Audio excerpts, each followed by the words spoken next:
Welcome, Pewter Report readers, viewers, and listeners to a brand new edition of the Pewter Report podcast, energized by Celsius, the official energy drink of PewterReport.com and the Pewter Report podcast. It is a Wednesday edition of the show. Want to say hello to all the Pewter people that are filing into the chat as we get this show going underway. Today's topic, make or break seasons for these Buccaneers.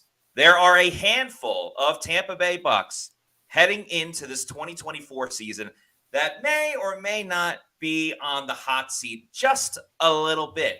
Will this be their last year with the Buccaneers? Can they kind of change the tides towards their direction and keep them for the near future? We're going to talk about all of that on today's show. I'm your host, Matt Matera. Joined with me is a very special guest. Very happy to have him on as he was able to give us his time commitment today, kind of last second, so we appreciate him.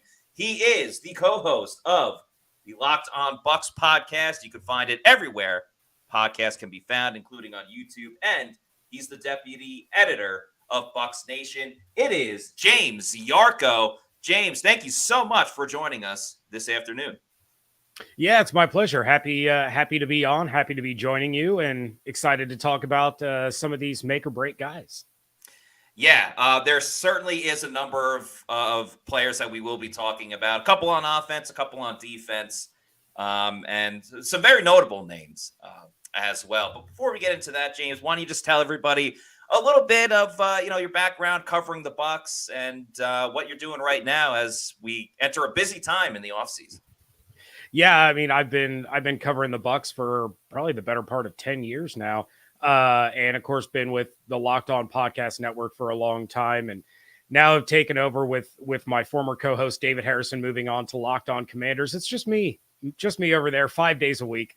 As you mentioned, on all the podcast platforms on YouTube, and then of course, deputy editor over at SB Nation's BucsNation.com, and been covering them over there for a while. Of course, former Bucs Nation writer Bailey Adams with you guys. Yep. We were talking about him a little bit pre-show, and it's been an interesting roller coaster going from the pre-Jameis years through the Jameis years through the Brady years, and now we're in the Baker era. So it's been a lot of fun. Yeah, the Bucs have had very polarizing quarterbacks throughout the past couple of seasons. I mean, Jameis, for better or for worse, polarizing. You either loved him, you hated him. He was electric just as far as like an entertainment standpoint. I understand Bucs fans may not have loved that as much, but just from the outside NFL fan looking in, Jameis was a content machine. Tom Brady, I think it goes without saying, greatest of all time, what he meant to the Bucs, turning around this team. And then Baker Mayfield adding this new chapter of quarterback to the Tampa Bay Buccaneers. If they made a book out of just the history of Bucs quarterbacks, even going back to like Vinny Testaverde, Steve Spurrier, the whole Steve Young situation, that would be a heck of a book. I know I would definitely buy it. Oh yeah, no doubt. And there was a book that came out a few years back called The Yucks, which was a really interesting read. If your listeners or viewers haven't checked that out before, check it out. It's actually pretty good, and it's about it's crazy to go back and look at the expansion draft that used to be when the Bucs and the Seahawks came into the league versus what it is now. Yeah. And basically the Bucs had no shot, like from the jump. It should be no surprise that they went, 0 for their first 24 games. But yeah, some really, really incredible tidbits in there, and it's a lot of fun to go through and read that. So it chronicles a little bit of the issues with the quarterback, and of course the Doug Williams issues with the ownership back then. So, but no, I'm 100% with you. Someone should write a book about the history of Buccaneers quarterbacks. Maybe you and I sit down and write that together. Yeah. We're a little busy right now with the offseason, but maybe next offseason it could be something that I'd be interested in, and great to have a little piece of Bucs history. So appreciate you bringing that up. Appreciate all the people in the chat right now. A lot of people excited that James is on the show, as Emily says. Hi, everyone. Great combo, Matt and James. Let's get this going.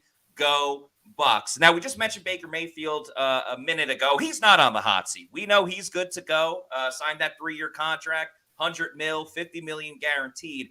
But Baker Mayfield was also a big part of this free agency and this offseason for the Buccaneers, or maybe lack of getting to free agency. those are the two big moves, obviously, keeping Baker and Mike Evans before they got to the free agency level and started that bidding war. So between Baker, Mike, Levante, all the other moves that the Bucs have made, whether it's re-signing or bringing in some new guys, James, just give us your overall thoughts on how you think Jason Light and company have done this offseason.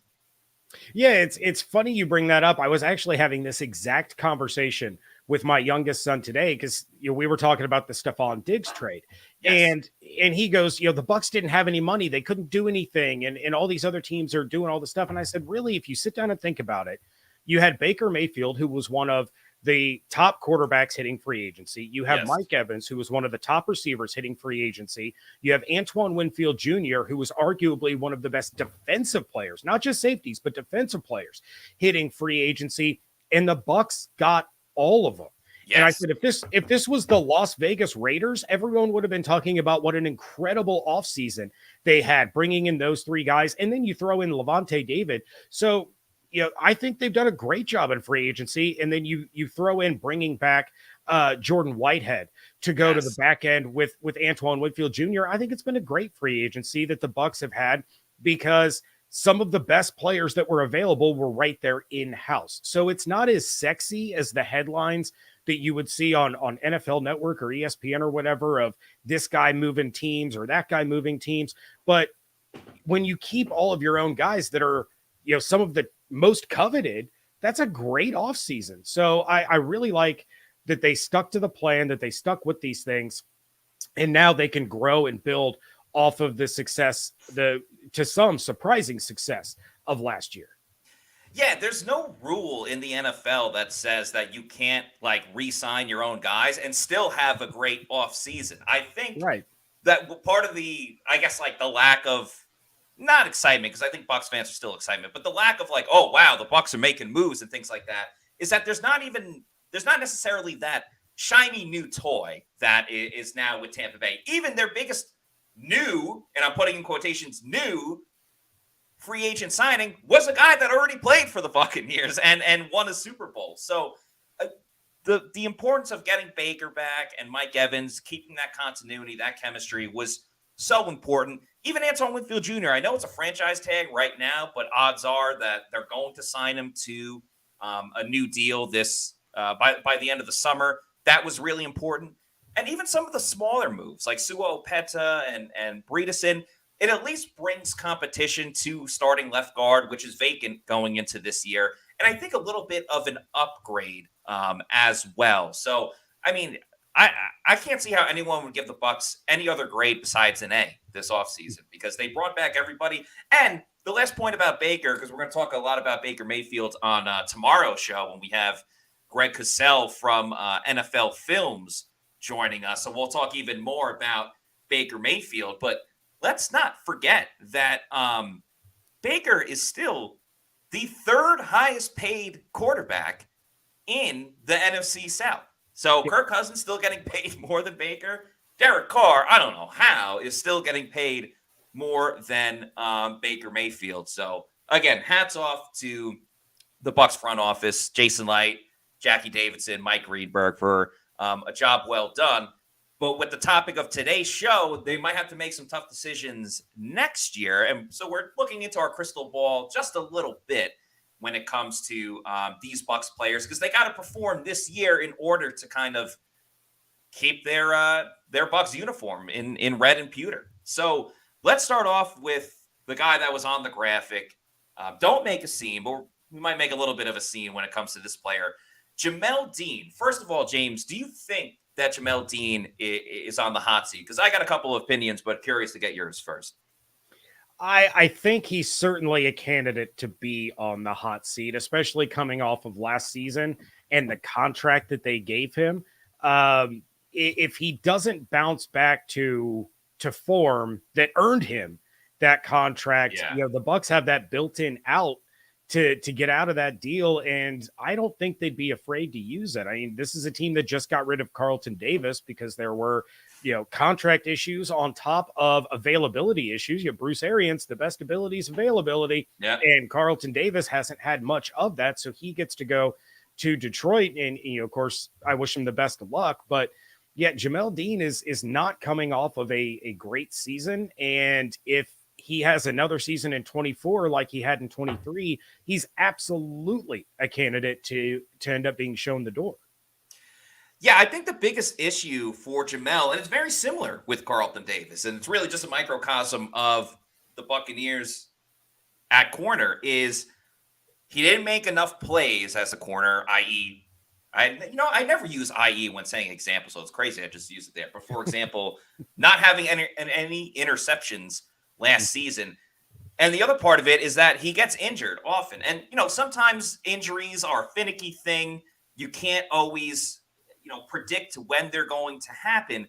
But like you said, best ability is availability. And when the Bucs have a guy like Zion McCollum that week in and week out is going to the right side, and then, Jamel's out, you're going to the left side. Then, Carlton's out again, you're going to the right side. The only difference between Jamal Dean and Carlton Davis this offseason was that there was a newer deal to Jamal Dean, so they couldn't get rid of Jamal Dean if they even wanted to.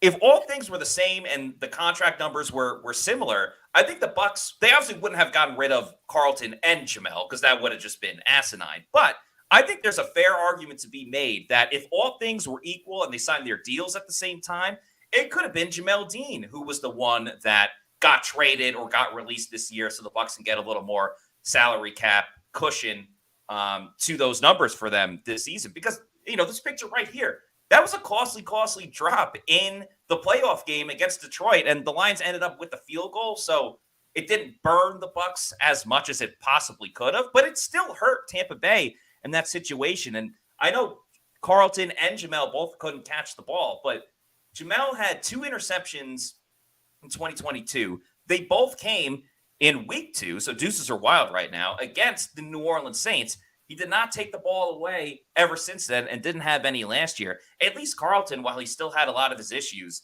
did take the ball away twice. So if Jamal either has to play a full season or close to it or start taking the football away, if one of those things don't happen, it'll be very curious to see how the Bucs approach corner in the draft this year, because obviously they signed Bryce Hall and Tavier Thomas, but I don't know about this one. Yeah, I'm with you 100%. If all things were equal, I think it would have been Dean that you saw moved rather than Carlton Davis. But that picture speaks volumes. That happened directly in front of my face when I was there, and I remember just kind of tilting my head back and going, "Oh my gosh, yeah, that you had it. Like, you're not going to get served up an interception better than that." And you mentioned it a couple of times now. He had no interceptions last season. That was his first season in his career without an interception. Yeah. Career low in passes defensed, career low in tackles for loss, and then a career high completion percentage allowed when targeted, allowing 66.1% of passes to be completed, and a career high in quarterback rating allowed when targeted with 111.0. So it was a rough year for Carlton Davis. And as we've talked about, the Bucs can get out of that contract after next season with a little under $7 million in dead money. And if he doesn't return to kind of what we saw that 2020 season, that 2021 season, he's really in serious jeopardy of losing his job. And of course, Zion McCollum stepping up and playing all over the field. That's one of Todd Bowles' chess pieces that he mentioned. And you could be looking at a team that I know on Locked On Bucs, I've been pounding the table that edge rush is the number one need that they need to focus on in the first round, but they could go with a Cooper DeJean in the first round, or they could snag a TJ Tampa in the second round. And now all of a sudden you have a duo of McCollum and DeJean, or McCollum and Tampa there as your corners if Jamal Dean doesn't kind of step up and become that corner that had earned that contract to begin with. Sal319 says, at this point, I have more faith in Zion than Dean. Carlton Davis and Dean are both made of glass. Narav with an interesting point as well. I think corner numbers stabilize once we get a pass rush going. That is something to, I think, at least consider a little bit. The Bucs struggled with a 4-man pass rush. They obviously could generate it if they were sending, Levante David or Antoine Winfield Jr. But yeah, if it was just a front four, they certainly had some of their issues. Let's stick with Zion McCollum for a little bit. What's your optimism for him this season? Because he's going to be the full-time starter. And in my opinion, James, I shouldn't say he's going to be the full-time starter, but it's going to be his job to lose with Bryce Hall in the mix as well. And then depending on what happens with corner. But hypothetically, right now on April 3rd, let's just say Zion McCollum is the starter for the Buccaneers this season. I think one really important caveat to all of this for Zion that will benefit him is, sure, he's already has the experience. He's played in a number of games, but he kept flip-flopping back and forth between the left and the right side, depending on who was out. I think keeping Zion just on one side, because we know he can adapt. I mean, he played safety in a playoff game last season because it was asked upon him. But I can only imagine if Zion is able to just hone his focus in on one side and not have to worry about learning a new position, learning how to play on a different side of the field, which I think is a little bit tougher than people realize. I think that can go a long way for him this year.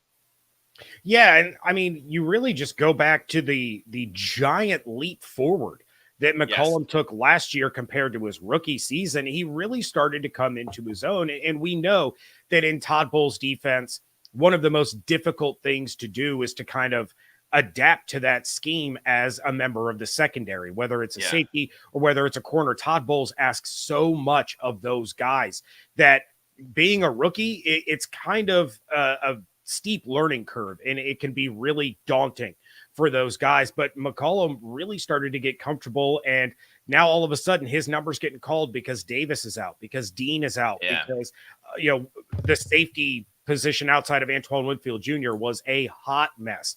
So being able to gain all of that legitimate experience, we're not talking training camp experience, we're not talking preseason experience, we're talking in-game experience, only helped bring Zion McCollum along. And I think he's really poised to have a breakout year this year if he continues on that trajectory. Now, it would be nice. We talk about Jamal Dean having trouble catching the ball. It'd be nice if Zion McCollum would stop dropping some of these passes that hit him right dead square in the hands or between the numbers.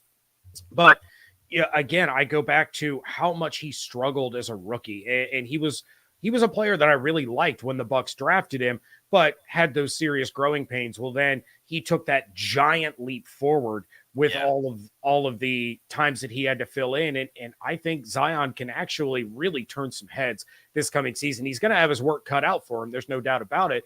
But I think he's up to the task. And this is a guy, again, who we had his college coach on the show back when he was drafted. And he talked about, this is a guy that shut down Christian Watson in college. Yeah. But as a freshman, as a sophomore, he really struggled to grasp what he needed to do. He put in a lot of extra hours, put in a lot of extra time, and then really started to click his third year in.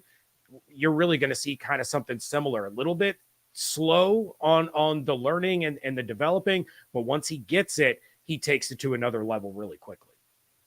Yeah, I mean, that you're spot on with that, and obviously hearing it from the coach, who better to get that opinion from. Zion will never admit to this, but I truly think, too, if you remember when he was a rookie, he had an injury in training camp and missed a fair amount of time in training camp. And I think, especially for a rookie at corner, because it reminds me a little bit, different position, but a wide receiver, Scotty Miller, when he was a rookie, he had a hamstring injury, and he missed a lot of it, and really was just an afterthought in his rookie season with the Buccaneers. We all know what he went on to do, the big catch against Green Bay in the NFC Championship game. But I think with rookies, it's really vital that you're able to just soak up what it means to play in the NFL in training camp early on. Maybe I could be flat out wrong because Kalijah Kancey looked pretty damn good once he got it going. But Kalijah Kancey, I think, is quickly proving that he's just something different compared to a lot of different guys. We'll talk plenty about Kalijah Kancey some other time. We are going to speak about the defensive line now. Another player that is very much on the hot seat this year. The Bucs did not pick up his fifth-year option, so this is the final season for outside linebacker Joe Tryon-Shoyinka potentially with the Buccaneers. And this could be a different looking JTS this season. Todd Bowles has spoken about that he's going to play JTS in a joker role. So maybe just not your traditional outside linebacker. Could line up inside a little bit, which he's done before. Maybe lines up at inside linebacker for a play. But JTS, it's been a little uninspiring to say the least. I don't think he's met expectations. He's been here for 3 seasons now. Has 13 sacks. Did have 5 sacks last year, but I think some of that was motivation later in the year after he got benched in favor for Yaya Diaby, who ended up with 7.5 sacks on the season. By the way, that big strip sack that he had against the Carolina Panthers late in the season, that was his first ever forced fumble, which was very surprising to me.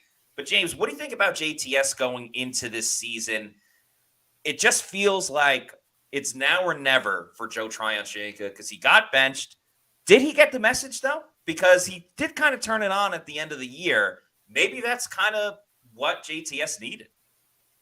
Yeah, well, and you'd think we would be excited talking about a player who is coming off of a career high in sacks, a career high in tackles, a career high in tackles for loss, but the numbers still aren't impressive, right? So, you go from 75% of defensive snaps in 2022 to 51% last year. And maybe he did get the message, but I keep going back to, Todd Bowles. And again, this is another one of his quote unquote chess pieces that he likes for this year. And to me, it's kind of a low risk, high reward situation for the Buccaneers' usage of Joe Tryon-Shoyinka this year.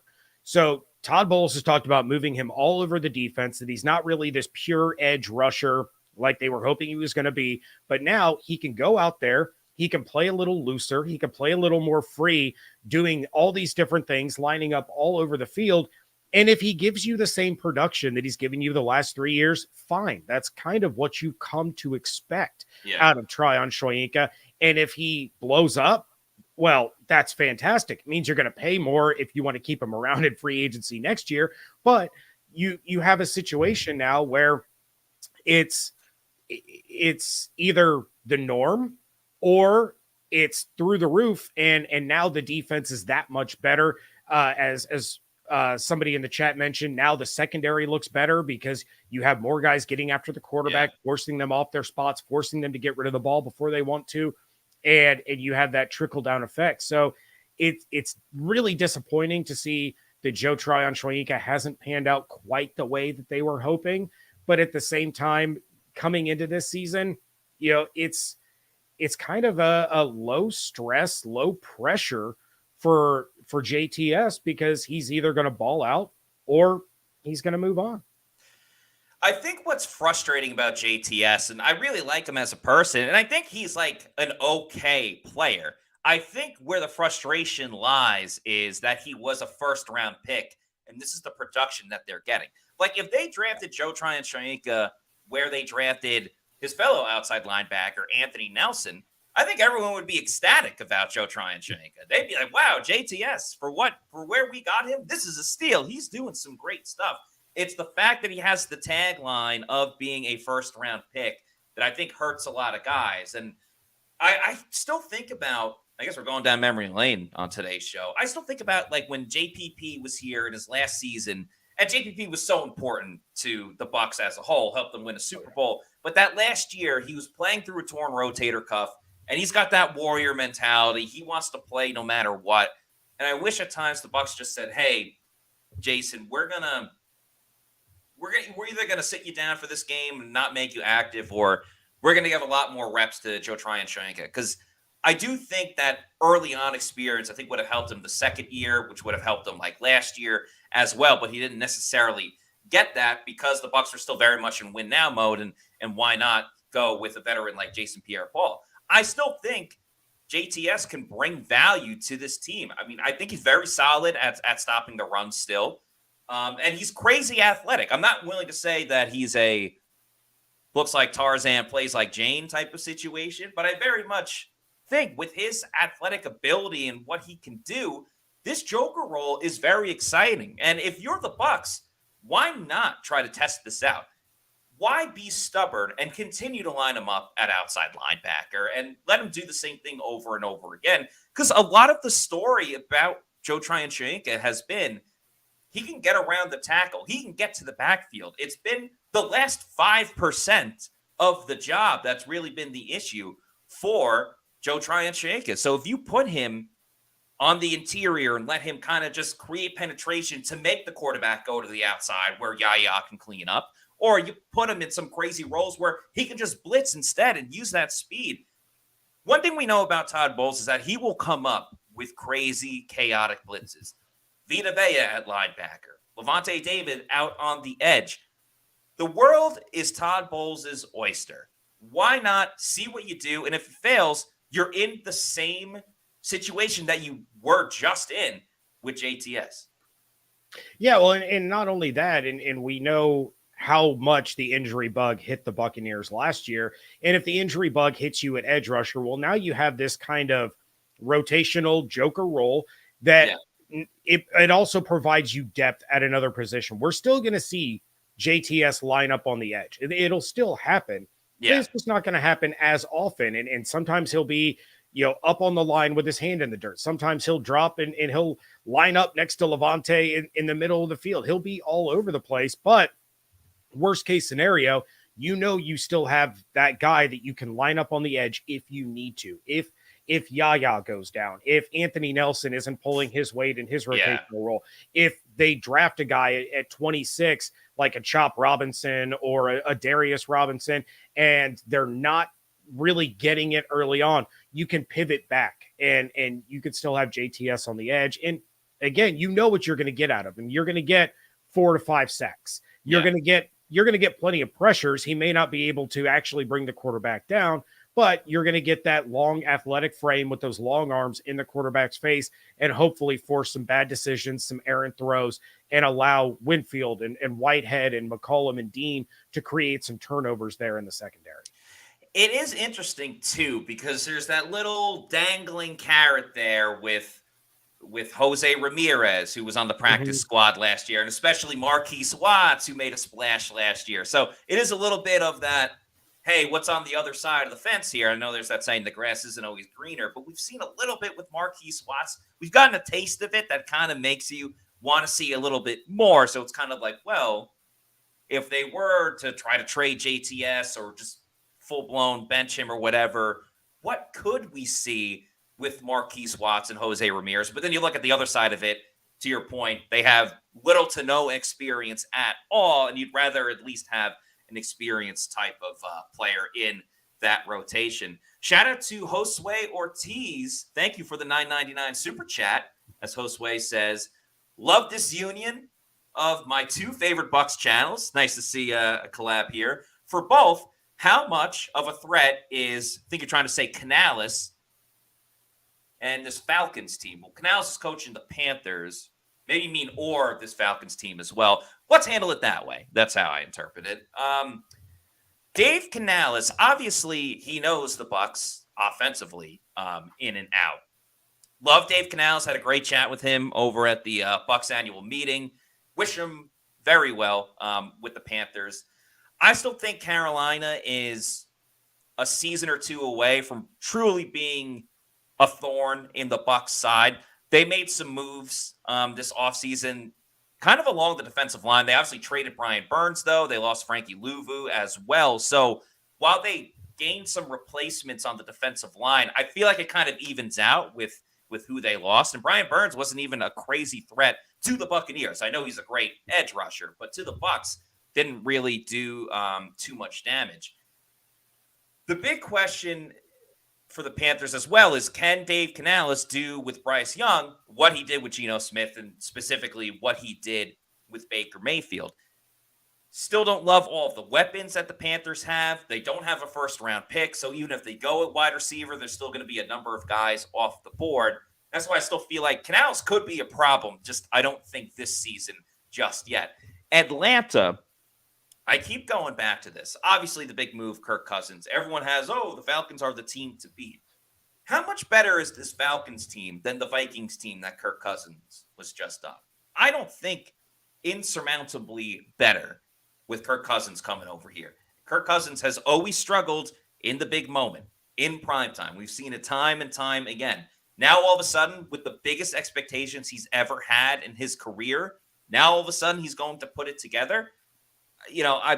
I think you got to prove it to me before I'm just going to crown the Atlanta Falcons the winners of the NFC South. But we saw everyone doubt the Bucs last year.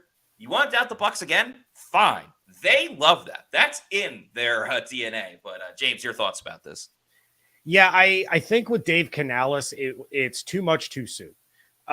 We saw kind of his midseason struggles working with the offense. We saw some of that stubbornness that he stuck with, and down the stretch, it ended up working out.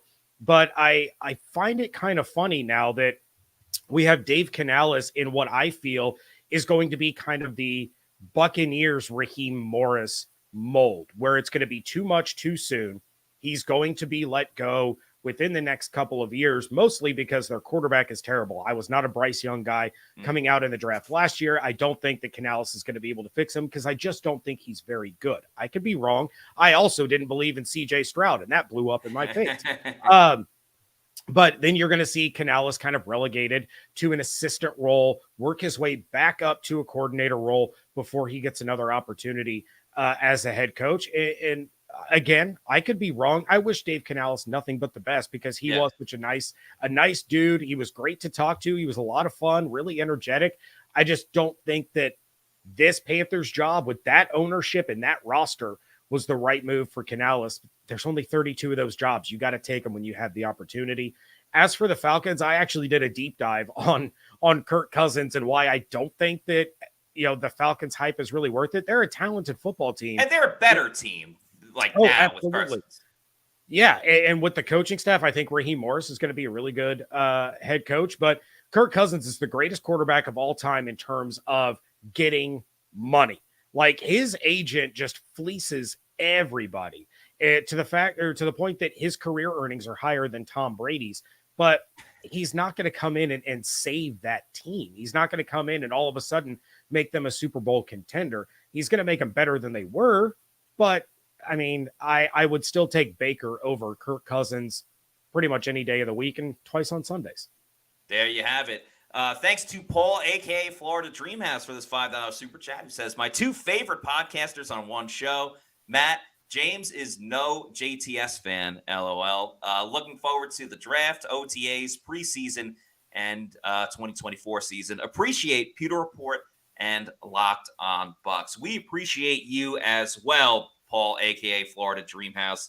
Love when you guys get excited about the show. It's almost as excited as I get when I get to have a Celsius energy drink, which, of course, is the official energy drink of PewterReport.com. Check out all the great flavors that Celsius has, including their newest line of Celsius, the Celsius Essentials. These are the tall boys of Celsius. They have 270 milligrams of caffeine, so if you're looking for a little extra oomph, a little extra push to get you through your day, check out these Celsius Essentials. They got great flavors such as the Blue Crush and the Dragonberry. Don't forget about the OG flavors of Celsius as well. The Arctic Vibe is my personal favorite. Can't go wrong with the Peach Vibe or the Strawberry Lemonade, Fuji Apple Pear, Cucumber Lime. You get the point. So many awesome, great flavors of Celsius. If you need to know where to find a Celsius energy drink, maybe you're anywhere in the continental United States, don't worry. They got you covered. Go to the Celsius store locator on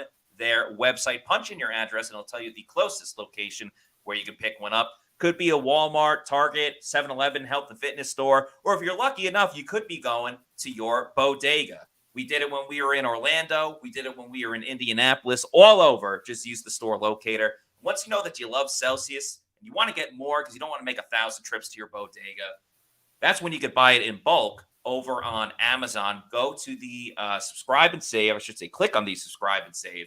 You can have it sent to your place of residence whenever you want. I'd recommend getting that variety pack because variety is the spice of life. And you heard me talk about all these great flavors of Celsius. So why not enjoy as many as possible?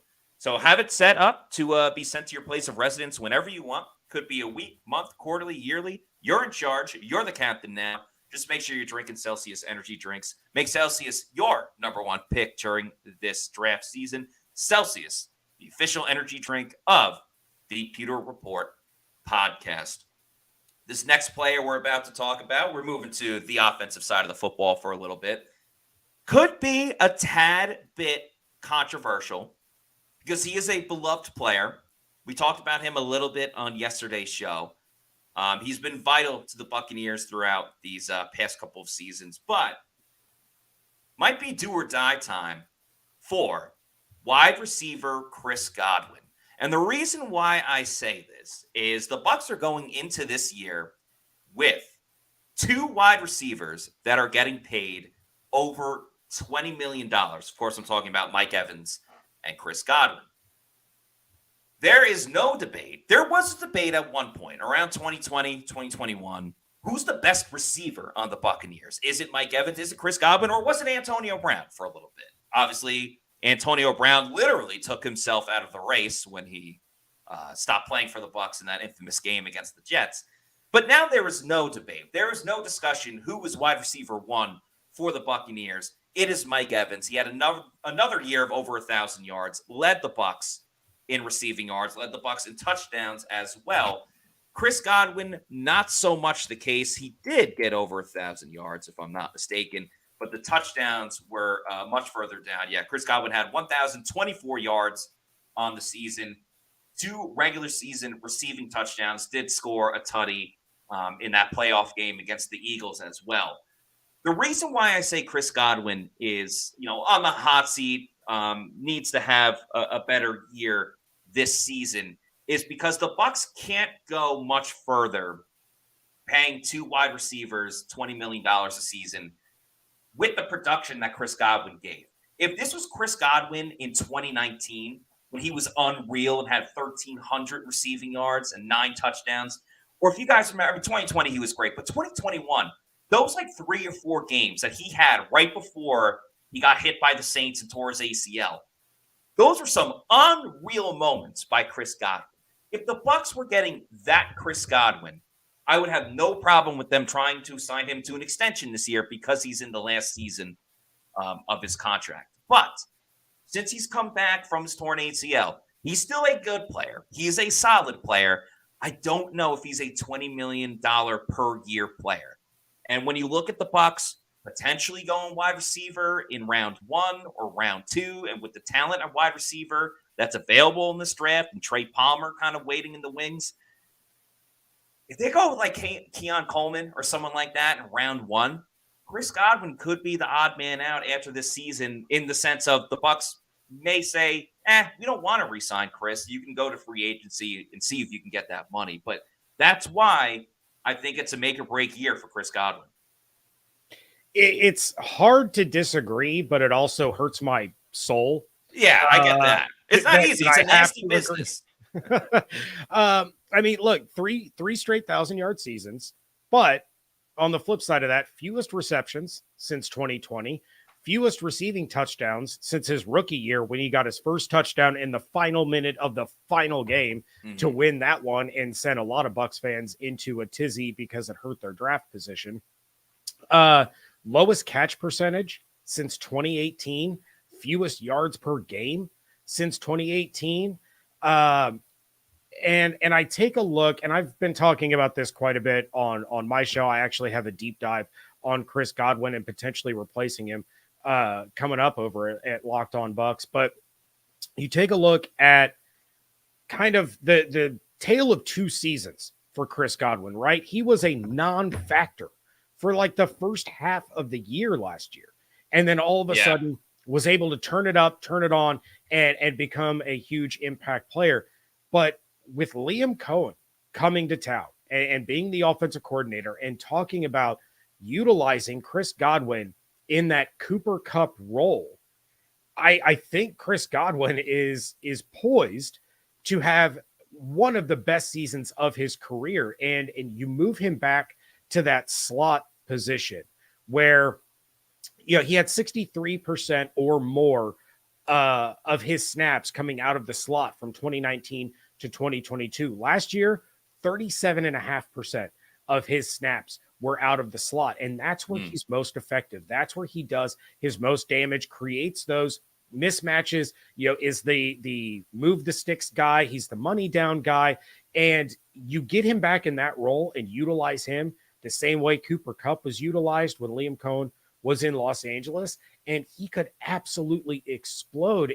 And I understand the trepidation and the logistics of trying to pay two of these wide receivers 20 plus million per year.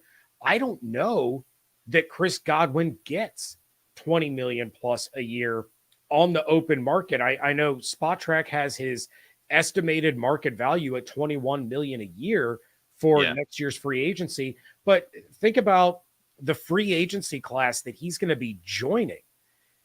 Keenan Allen, T. Higgins, Amari Cooper, DeAndre Hopkins, possibly Justin Jefferson, CeeDee Lamb, Jamar Chase, Brandon Ayuk, Devonta Smith, Mike Williams. Like, that is a loaded free agent wide receiver. Way more than the last time he was a free agent. Oh, absolutely. And of course, not all those guys are going to hit free agency. Sure, extensions. Jamar Chase isn't going to go anywhere. I don't think CeeDee Lamb's going to go anywhere. Justin Jefferson might want to get the heck out of Minnesota. I hear there's an opening in Buffalo that he would probably do really well with. That was huge today. But if the Bucs can get an extension with Chris Godwin done before the season, during the season, and alleviate part of that $27.5 million cap hit that he has this year, and lock him up maybe for a little less than $20 million, on a 2-year extension. I think that's kind of the best scenario, because then that ties him with Mike Evans' contract, with Baker Mayfield's contract. You have that continuity there where you have those three guys together for this final, push, essentially, when the South is there for the taking and the NFC is wide open with the vast majority of the best teams being in the AFC. It's going to be an easier path to the Super Bowl through the NFC. You have Detroit, you have San Francisco, you have Philadelphia. Outside of that, it's pretty much wide open. So, I agree. It's so hard to pay two wide receivers 20 plus million a year, especially with the production we've seen out of Godwin the past few years. But my fear would be if Godwin is utilized the way Cooper Kupp was, and all of a sudden he's looking at 1,400 yards and a dozen touchdowns, you're not getting him back. I really like your point about, one, he's in a contract year, and players tend to perform better when they are in a contract year, and you're thinking about getting paid for that next season in mind. But a big thing with Liam Cohen coming in, as you said, Cohen is going to have Chris Godwin play in the slot, which is when he benefited the most, when he was at his best. So that is huge for Chris Godwin specifically. It wasn't bad trying the experiment on the outside with Godwin. It just wasn't as good as what he's best at. It's kind of like a couple of seasons ago. It's a little bit different because I'm talking about defense for a moment. But when the Bucs moved Antoine Winfield Jr. to nickel corner and he played in the slot, he was good at it. He was solid, but he's at his best when he's at free safety, getting named first team All-Pro. And that's what makes wide receiver 3 on this year's roster even more important for the Bucs than it has been in the last 2 or 3 seasons. Because if you get a Keon Coleman, or Malachi Corley plays in the slot, but he's the guy that we love here at PewterReport.com. But if you get a Keon Coleman on the outside and you get Chris Godwin on the inside, just makes your offense that much more dangerous. We also have a little bit of breaking news. I would love to keep talking about Chris Godwin, but there is a little bit of breaking news. Greg Allman of Fox Sports has just reported that the Bucs are signing edge rusher Randy Gregory to the roster. So Gregory obviously played with the Dallas Cowboys for quite a while. Last year was with Denver and San Francisco. Now, there is a tie-in to this Bucs defense. George Edwards, being the outside linebackers coach, had previously coached Randy Gregory with the Dallas Cowboys when they were both there in Dallas. So this brings another piece to the puzzle, especially for depth at outside linebacker. I'm not trying to put you on the spot, James, but breaking news is breaking news. That's right. This changes the Bucs' plans for sure with their first-round draft pick because edge rusher was in the mix. And maybe it doesn't preclude the Bucs from still taking an edge rusher, but now we're talking about Yaya Diaby, Randy Gregory, Joe Tryon-Shoyinka, Anthony Nelson, and then you still have Marquise Watts and Jose Ramirez waiting in the wings. If you add in another outside linebacker, you're going to have a pretty good player not on the roster this year that is going to have to be on the practice squad again because of all the guys we just mentioned. Last season, he had 3.5 sacks overall between Denver and San Francisco.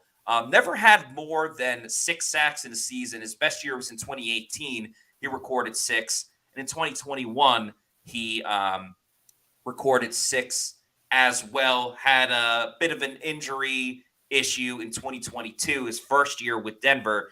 But now gets a new opportunity playing with a coach he's familiar with in George Edwards and brings another piece to Tampa Bay. As far as edge rusher goes, we obviously don't know the financials just yet. It came out. But if this is a cheap veteran deal, veteran minimum, or something that's not too overly inexpensive, I think it's a good idea to bring in a veteran edge rusher that maybe that's all he does. Maybe only Randy Gregory comes in on third down. He can pin his ears back, get after the quarterback, only have him focus on one job. I don't think it's a bad idea by the Bucs to make this move. No, not at all. And like you said, it really opens the door for them to do a lot of different things now in the first round. It would still be nice to see them get an edge rusher. You know, if a Jared Verse or a Latu falls to him, or even if Latu, we're starting to see him fall in some of these mock drafts. If he gets to the late teens, early 20s to see Jason Light make a move to go up and go get him, I think that really changes everything. I do really like the addition of Randy Gregory. I don't love the missed tackle percentage from last year, 26%. Yeah.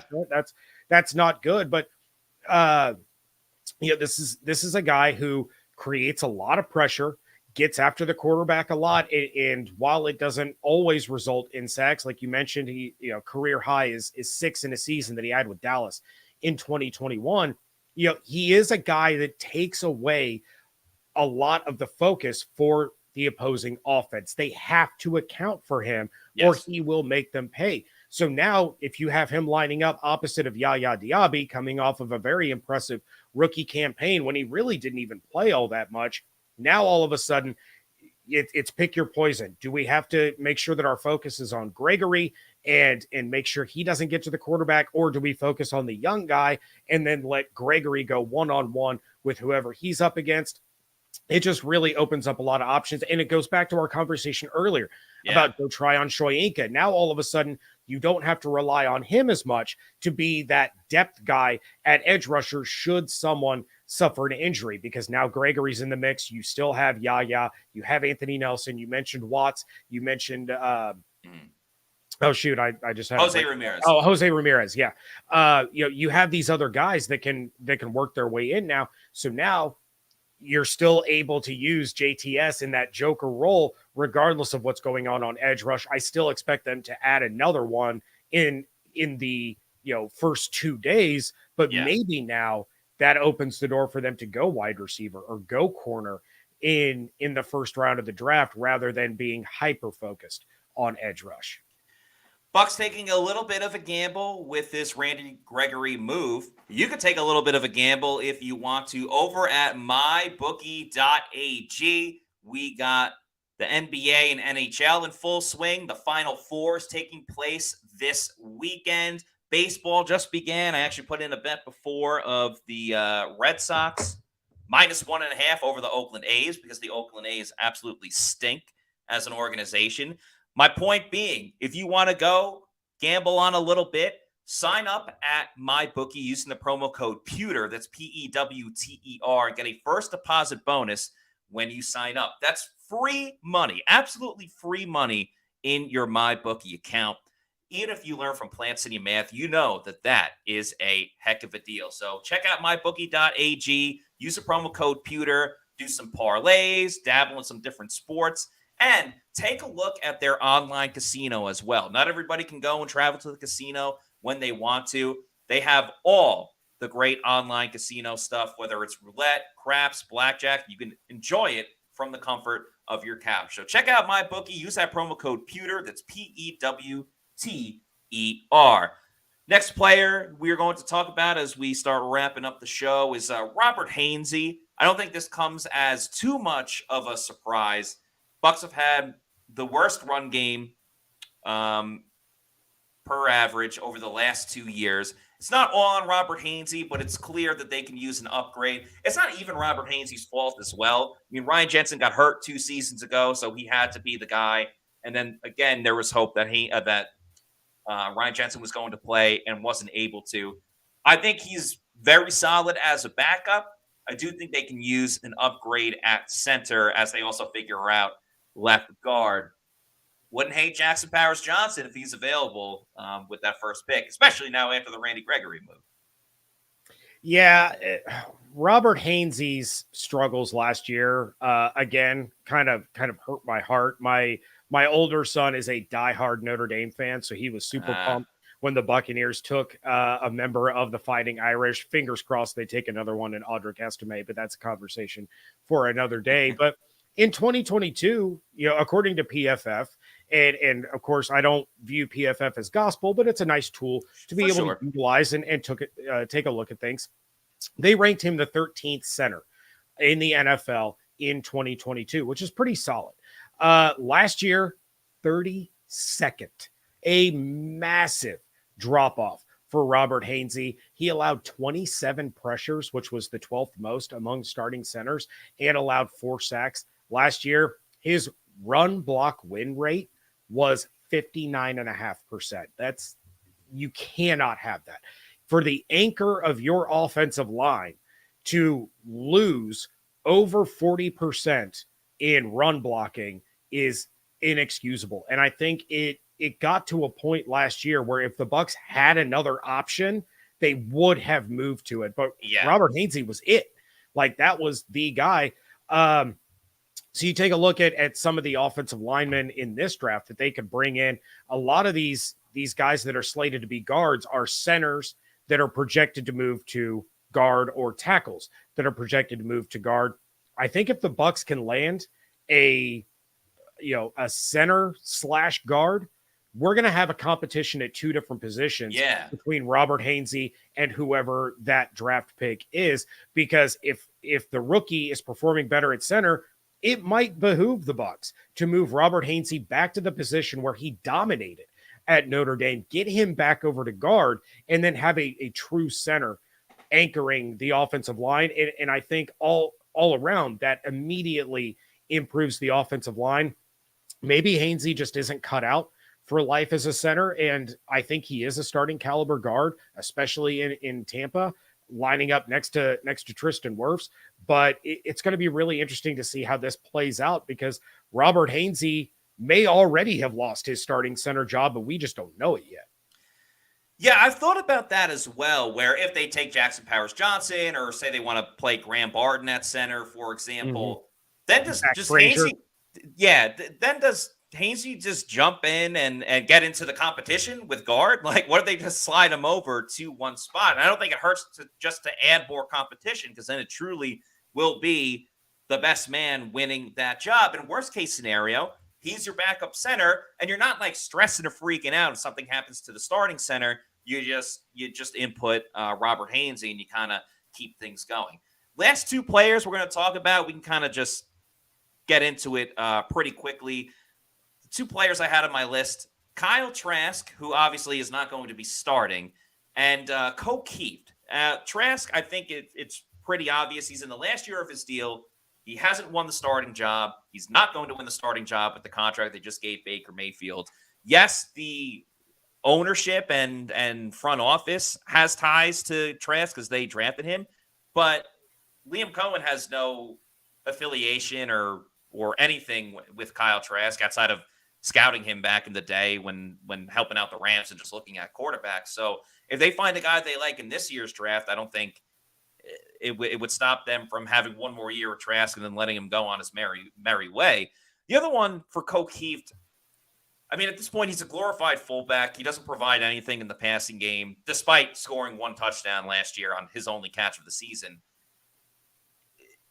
He's a fullback, again, on a running team that was last in the NFL for 2 years in a row. So I don't really know what he provides to the Bucs outside of he is a good locker room guy, glue guy, friends with a lot of the top players. But, yeah, I don't know. I think the Bucs won't really regret. I shouldn't say regret, but the Bucs won't have too many issues if this is the last year for Trask and Keith. Yeah, with Trask, I mean, obviously he was drafted to be a backup to Brady. He's continuing to be a backup now for Baker. He can try the open market. I don't know.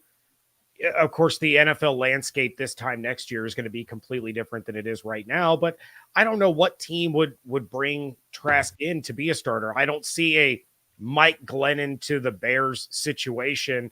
And even that kind of blew up in everybody's face when they invited Mike Glennon to the draft party just to watch him, watch them draft the quarterback. But, Trask, I think if he's a career backup, he's a career backup, and there's nothing wrong with that. That still means that you're one of the most elite human beings on the planet to play that position. There's only 96 quarterbacks at most in the NFL every year. So, I mean, that's 0.001% of people that have ever even played that position. And there's nothing wrong with that. I mean, my idol is Ryan Griffin. I mean, imagine making millions of dollars. Yeah, great career for him.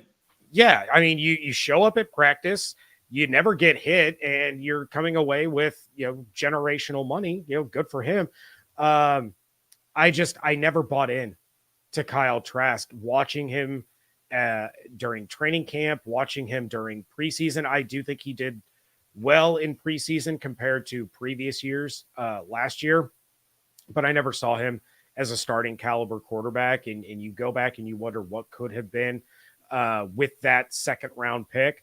But, if he moves on, great. If he stays as the backup, great. It is what it is. As far as Keith is concerned, he's doing basically what the Bucs drafted him to do. And you mentioned, he's essentially a fullback. I would have liked to have seen him line up in the backfield a couple of times, give Rachaad White or Chase Edmonds a lead blocker that wasn't up on the line of scrimmage.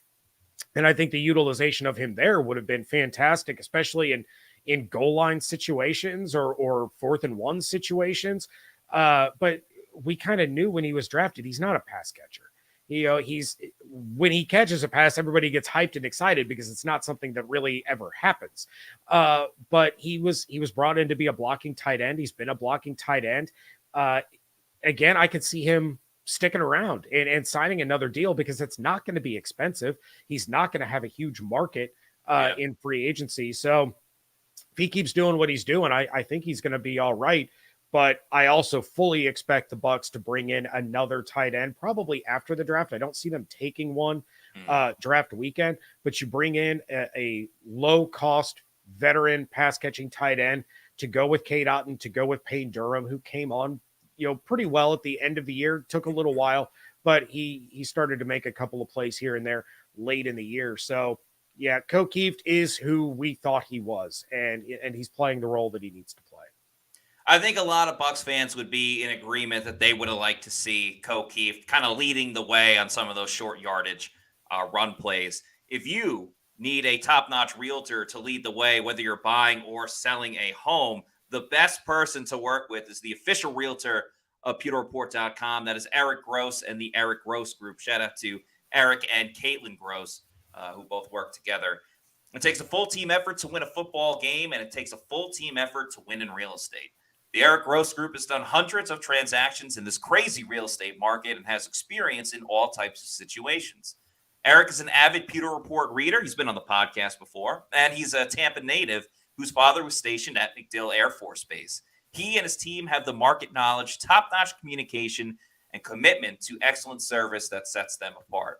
With their strong team of vendors and a network of over 85,000 agents, the Eric Gross Group will turn your dream of buying or selling a home into a reality. Their clients are not just transactions, they are lifelong friendships. Don't let the stress of buying or selling a home keep you out of the game. Let the Eric Gross Group take the pressure off. Find them on Facebook and Instagram at Eric Gross Group. Check out their website, housesinfla.com, or give them a call at 513-907-4271.